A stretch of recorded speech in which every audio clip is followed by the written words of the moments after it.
Hi guys, and welcome to my YouTube channel. Guys, do you remember a story I brought to you about a week ago? I think Danielle Anglin is a school teacher, St. Peter Claves. She's a school teacher, and she has been missing for about 2 weeks, over a week, going to 2 weeks. And her dad and her mom was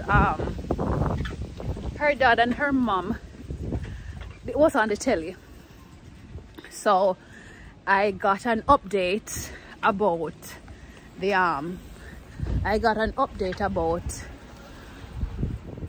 what police is believing to be Danielle Anglin. So they have found some remains in the Salt Spring. They have found some remains in Salt Spring, Clarendon. So they are showing you the Google map of where she was picked up from, where the taxi driver picked her from, and where the remains of her body was found. Can you believe it? Can you believe it?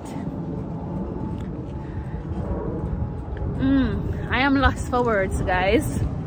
I am lost for words. I was hoping that they would have found her alive. Oh, it's windy. I was hoping that they would have found her alive, but guys, unfortunately, that is not the case according to the police. So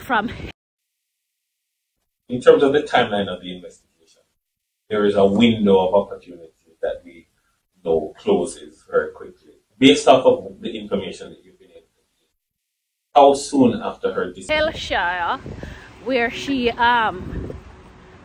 got the cab, all the way in a Clarendon, where them find her body. People wicked, you know. People wicked.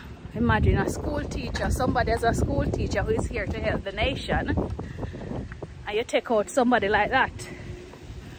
Guys, I'm gonna be inserting some clips of the article, and you can have a read and see what it says.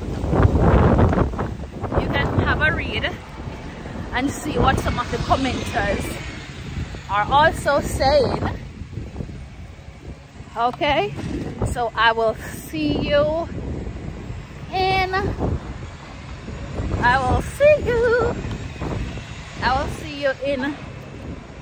the next clip.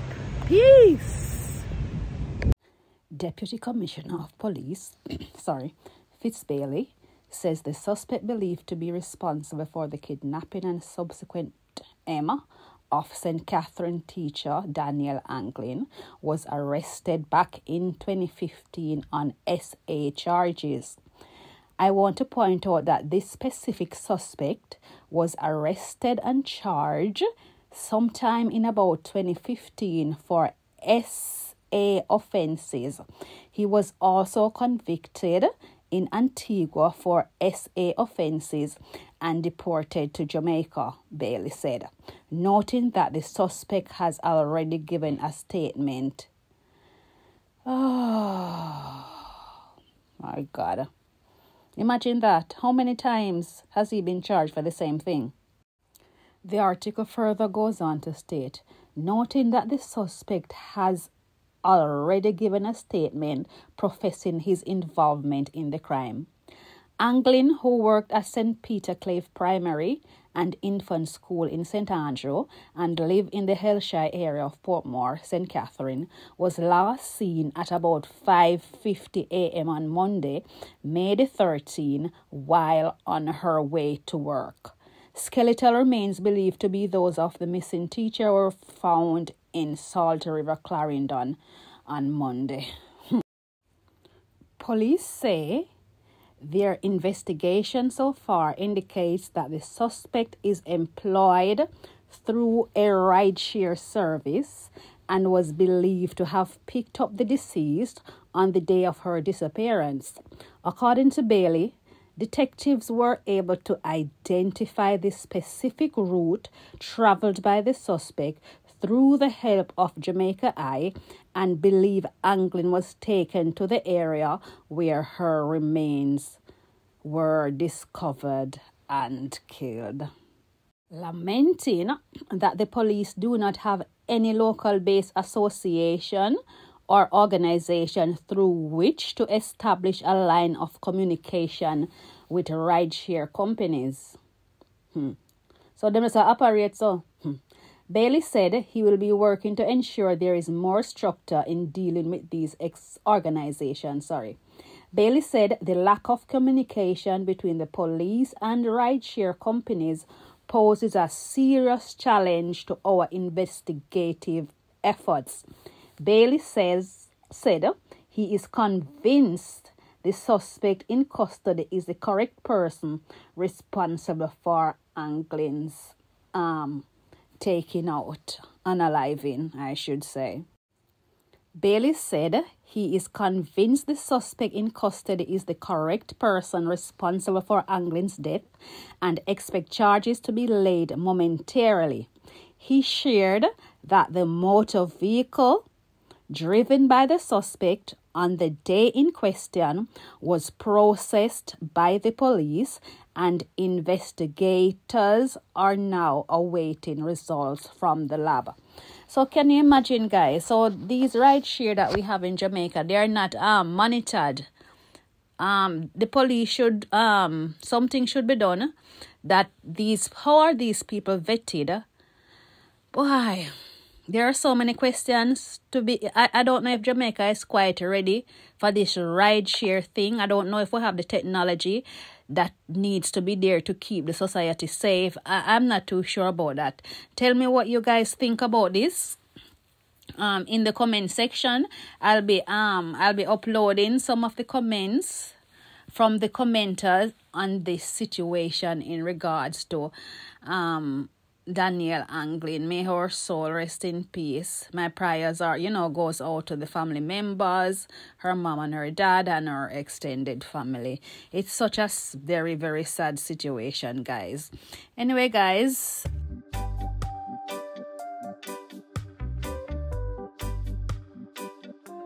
According to this first comment, the commenter said absolutely nothing was done within 24 hours of the Anglin disappearance. Zero effort to find her by using her phone records to see who she booked her ride with on InDrive. It is very sad and heartbreaking outcome when authorities decide to talk as if they were on the case from day one. They only act quickly for their friends in high places. So sad, but probably it's true.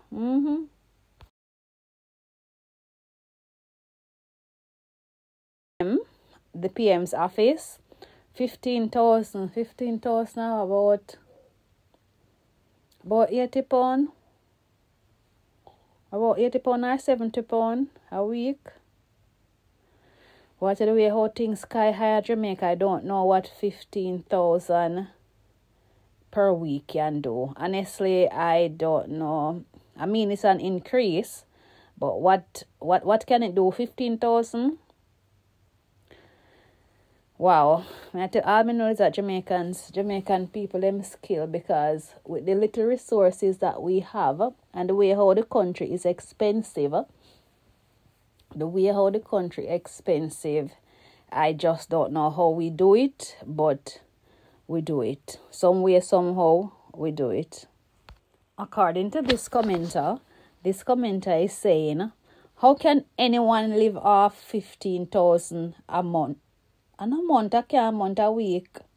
The minimum should start at 40,000 to ensure a good quality of life for all Jamaican. Do better.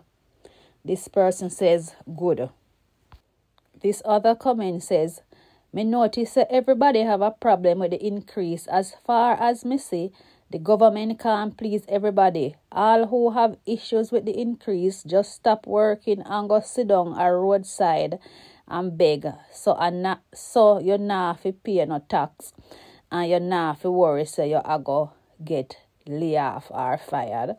This other person says, this is nothing to talk about. $50, £50. It's a shoe money for a 40-hour shift. That's what the person meant. Corruption. PM just called the general election. Time come now for change, another person says. Another comment says, Free Vibes Cartel, there are many murder getting bail and freed, even with far more compelling evidence than in cartel's case.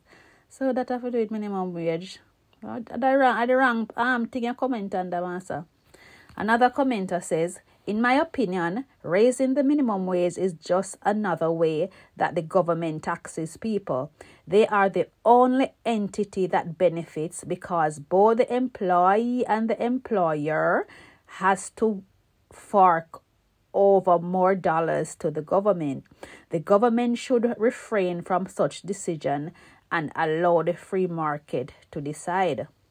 This other person says, how is this improving the lives of Jamaican when food prices, everything is sky high? Yes, she have a point. Everything high, so I don't know how is that really gonna help. $15,000 though? This other comment says, is the government tracking layoffs and unemployment rate as a direct result of the minimum wage increase? Small businesses in particular may find this burdensome, and even some greedy big businesses may cut staff to preserve their bottom line. Another person says, Jamaica need hospital, school, road, better living condition, and sort out crime. Another person says, the state must assist in some way with the elder and infant care. There are minimum wage earners who themselves need to pay for these services. If we take this out of the debate, then it can probably help. Guys, thanks for stopping by to watch my videos. Remember to like, share, and subscribe for more videos, and I will see you in the next one. Peace. Hi guys, and welcome back to my channel. So guys, in this next news clip that we're gonna be looking at, did you hear about there was this man from Jamaica? He's living in, I think, Orange County in America. He operates a food truck where he sells Jamaican food, and the name of the shop is The Real Spice Delivery and Catering, where he serves up Jamaican food, jerk chicken, rice and peas, oxtail, and all these things. But on top of serving up all these Jamaican cuisine, he also is involved in the gun trade. Yes, he is involved, and the feds has been on his case for a while, because those people in Uncle Sam country, they don't just come down on you like that. They watch you for over a period of time, even come buy some of your jerk chicken as well, and probably even come and buy some of those ammunitions and illegal firearms that man is selling. Imagine you come from Jamaica to have a better life in a foreign country. So many people in Jamaica would like to have the opportunity to travel and to go to a foreign country where they are able to better themselves. Not that they want to leave their country, but because of financial strains, they decide to do so to make themselves and their families better off. But look at this man now. He got the opportunity. He even got a business going, a proper legitimate business that he can put in the hours and put in the effort, and he can grow the business all over the United States. He can grow the business as big as possible, but no, that's not enough. He want to dibble and dabble because they want quick money and they want fast money and they want to live a certain lifestyle that they really cannot afford.